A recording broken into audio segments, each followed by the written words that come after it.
So people talk about it being more powerful. All right, so I have this bike now has the Vortex ECU and the FMF Q4 pipe. I have not ridden it for a few days since I was riding it stock, and now these are on. I've warmed up the bike off camera, so it's all warmed up, but I haven't ridden it before since the change. So my goal is to just get a sense for how different does it feel. I am, again, as you may know if you've seen other videos, I'm somewhat new to riding. I haven't been doing this for too long.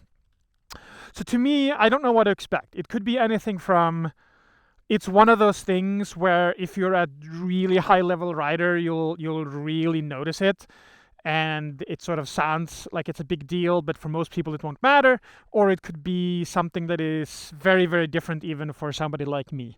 So I don't know if this is gonna be a worthwhile upgrade or not, but I'm curious to sort of see what it feels like. And so the intent here is to give you my sort of first reaction. So again, been a few days since I rode it stock, so it's not like it's an A/B test where like I'm immediately running it with and without after just like installing something. So but on the other hand, if it's going to be worthwhile, it should be big enough that I can actually notice it. The one thing that I will say, that the only thing that I will notice immediately is going to be sort of like the overall immediate feel, power through the band and stuff like that.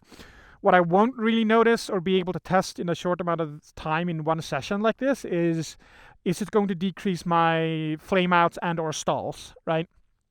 So that'll come over time as I ride it, and if I notice that, oh, I'm actually not stalling as much anymore, or I'm not flaming out or whatever. I've been assuming that I'm stalling, not flaming out most of the time, but I've also started wondering if some of those things that I'm assuming are stalls are actually flameouts, and I'm just not noticing because I'm not paying attention, and then all of a sudden you're stalled, and you're just, I try to assume that it was my mistake, right, as opposed to the bike's problem. So I don't know, but either way, even if it's just stalls, it's something that I believe people say that it's a little harder to stall with this ECU. So we'll see. I'm going to start by just a little bit of riding up a little bit of an incline over here, and then I'll do some little bit more faster down the fire road, and then that'll be first impressions. So let's see. So I think I am noticing a bit of a difference just going off like that, but I'm obviously not doing anything other than just puttering. I'm going to try this climbing back up that hill and see if that feels different than it used to do. Usually do this in second gear, so I'm going to do that now too.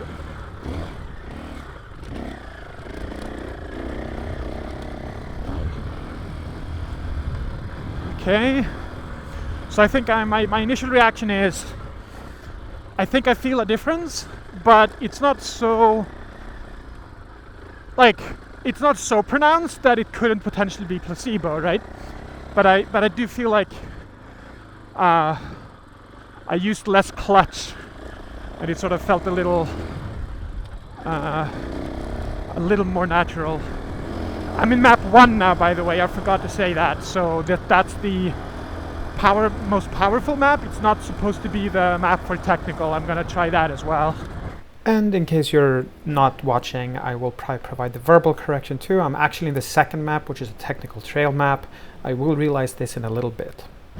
Let's maybe take the single track. There's a simple, very, very simple single track, but let me just take that back, see what it feels like, and then maybe I do the same loop again in the alternative map. Whee! Alright, this is ARC. Very basic single track. In the second gear. Taking it careful.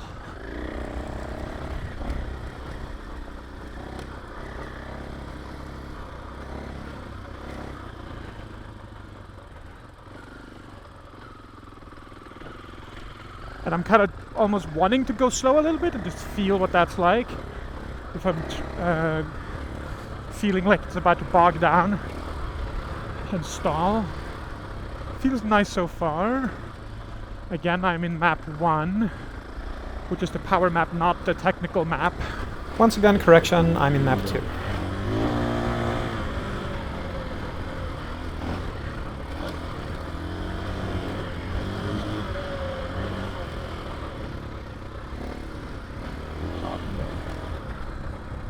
So I think in practice, most of the time, in terms of actually being bottlenecked on power, I would notice it mostly in hill climbs, like steep climbs. Because I'm not like a super high professional rider or whatever, who's bottlenecking on the bike's power coming out of a corner on a motocross track, you know. I forgot to mention, by the way, that the choice of the pipe was basically for sound purposes. So it's one of those that's supposed to be roughly the same noise level as stock, maybe a tiny amount higher, and it's meant to be keep you compliant with regulations for races, for example, and just forest service in general. Having said that, don't take that from me. That's just my reasoning. If you care about that and you're making a choice, investigate on your own. Do not take what I said as gospel. Okay, so let me switch to the... Oh, actually, I was in the technical map. So that was technical map, okay. Let me retry that hill climb in the power map, see what that, if I notice a difference. I had my map switch in a different location than I thought, or a different setting. Basically, the map switch has two settings. One that's always map 1, and then one setting that is whatever custom map that I've picked. And you pick that map by turning a dial on the Vortex ECU. And so I got that dial set in number 2, which is a technical map. Okay, I'm actually already... I think I can feel a bigger difference already.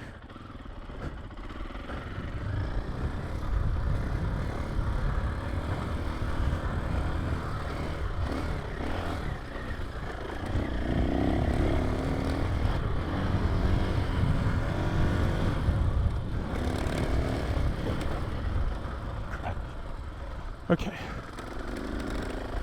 so that's the power map. Okay, so I think that it was noticeably different. I think the difference in power was more noticeable there. I wish I had started out in the right map as I had intended, but whatever. Let's do the single track again, but on the power map. Alright, second gear for consistency.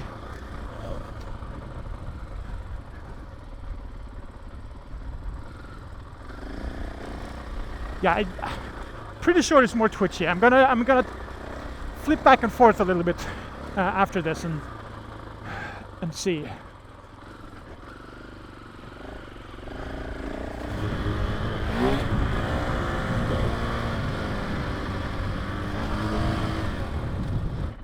Okay, so I have some thoughts. Let me try something first, though. Okay, let me go up again to the power map.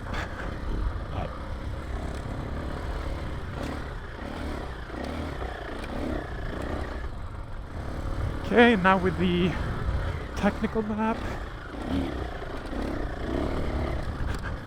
Power map again. And technical. And technical one more time.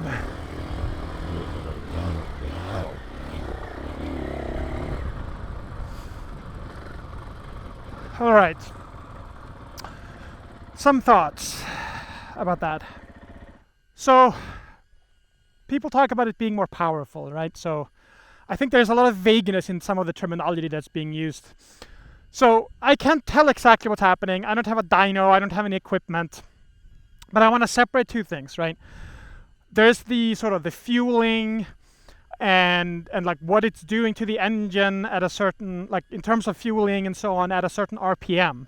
That's one thing that the ECU is in control of, right? I'm sure there's more to it than that, but that's one thing. So the other thing is the literal mapping in the sense of there's a certain throttle position, what actual like physical throttle position and what actual sort of throttle power does that correspond to, right? So you could imagine mapping your throttle in different ways, right? You could imagine having a linear map where, you know, you double the amount of twist, you get double the power, and so on, and it's completely flat. You can imagine having less throttle response down low and then increasing the response up high so that you get very fine-grained, fine sort of adjustment at the very low end, maybe for technical riding.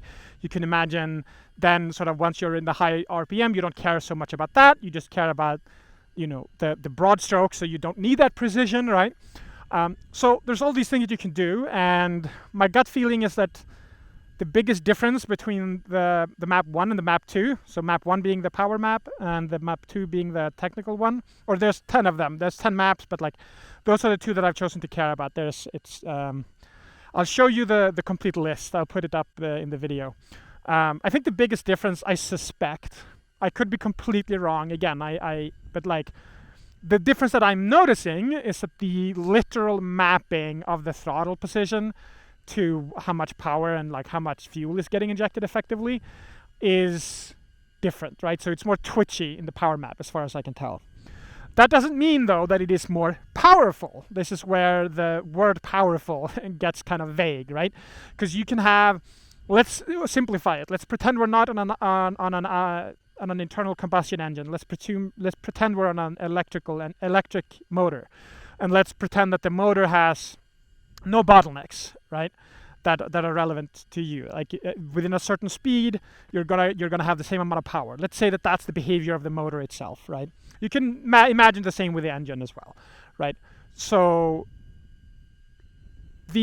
just taking the exact same motor or engine and making the throttle feel, or making the throttle response quicker, meaning less twist gives you more power, that is going to give a feeling of this is a powerful bike, right? Even though you don't actually have more power. The only thing that has changed is how your throttle position maps to how much power is applied, right? The motor and or engine has the same amount of power, right? Now, so this is why I say that it's vague. When people say, oh, it feels more powerful, does it just mean that the throttle is more twitchy? Does it mean that you actually have more power for real and so on, right? Now the Vortex ECU is supposed to give you more power. I'm not going to talk about the percentages or whatever. You can read that up. But the point is, it does change the fuel injection in ways that give you a bit more power. It also increases emissions. But the throttle map choice, I don't know whether that changes anything of that. If you look at the total list of map choices, they do have a column there that talks about fueling. And so every map comes in two versions. One for, I think they call it the Akrapovic slip-on map, and then there's another, I forget what it is, but you'll see it when I put it up.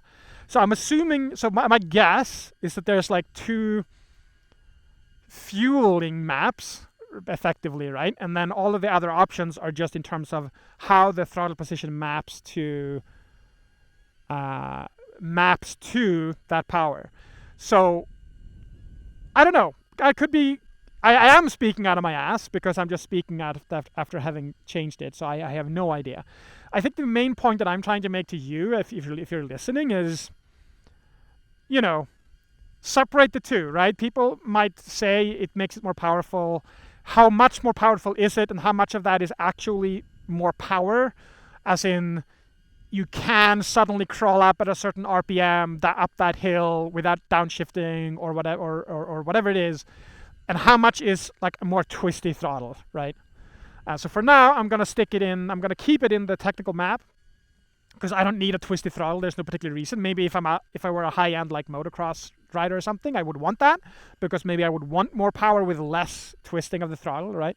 But for the kind of riding that I do, even when I'm on the motocross track, that's not really the issue. So I'm gonna prefer having a little bit more fine-grained control, especially at the low end. So that's where I'm gonna leave it. In terms of stalling, flame outs, and so on, again, I can't tell. that'll happen over the next several weeks as I ride it, if I start noticing that I'm having less or I'm having no sort of sudden stalls the way I had before or not. So we'll see how that works out. Gonna climb up this hill one last time.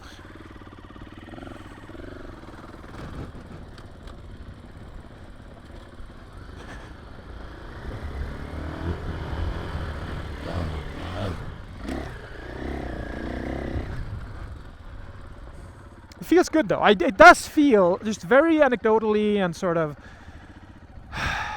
non-scientifically, it does feel less choked. Like it just feels more open in a way. But again, it's hard to tell how much of that is placebo. But I mean, it's probably real, right? Whatever the horsepower numbers are, I forget. But there's like a significant percentage that it's supposed to give you, and that's probably what I'm feeling, you know.